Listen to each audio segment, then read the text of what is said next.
তদন্ত কমিটিতে স্টুডেন্ট প্রতিনিধি রাখতে হবে। তুমি কি বলছো? ওইখান থেকে তারপরে এইখান থেকে নিয়ে যাবে। এতগুলো কথা না। আবার জানাই সব ভিডিও ফুটেজ সব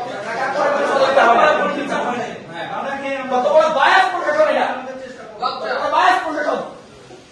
এই প্রশাসন একদম সেই মাকসুদ জামালের যে প্রশাসন ছিল আমাদের কথা স্পষ্ট, আপনারা তদন্ত কমিটিতে শিক্ষার্থী প্রতিনিধি রাখবেন।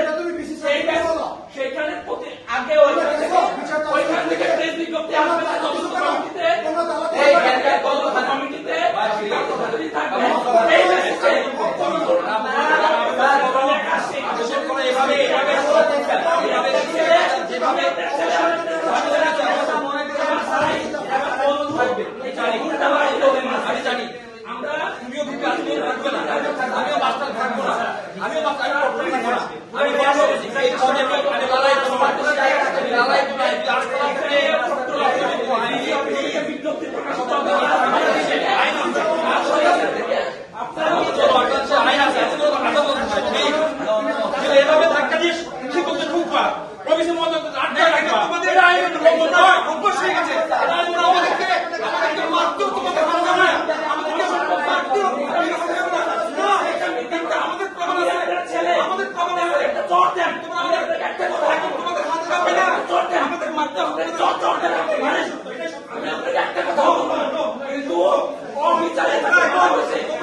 তদন্ত হবে, আমরা বিচার করবো, আমরা সেটা দেখবো। আমার যে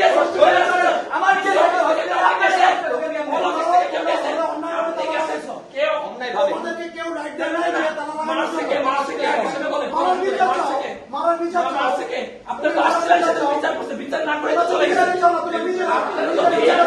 বিচার দেওয়ার ভয়ে বিচার না দিয়ে চলে গেছে। এইখানে আপনারা হচ্ছে এখানে বিচার দেওয়ার ভয়ে বিচার দিতে পারবেন না, সেই ভয়ে তো চলে গেছেন আপনারা, বিচার না দিয়ে চলে গেছেন। বিচার করবো যারা আক্রান্ত, যারা সেখানে সবারই বিচার হবে, সবারই বিচার হবে। শিক্ষক ছাত্রছাত্রী যারা শিক্ষক সবই আপনি আসবে। আমার আহ্বান সদস্য সচিব যেই প্রভোস্ট অ্যাকিউজ এই ডিপার্টমেন্টের টিচার কো সদস্য বানানো হয়েছে বা প্রশাসন বা ইনক্লুড করে তারপর সদস্য কমিটি এদিকে আমাদের এইখানে এই আমরা মনে করি পুরো আমাদের সব প্রশাসনিক দলীয়তা হয়ে গেছে। মনে রাখবেন এটা ছাত্রলীগের টাইম না, এটা আওয়ামী লীগের টাইম না, যেভাবে সেভাবে করবেন।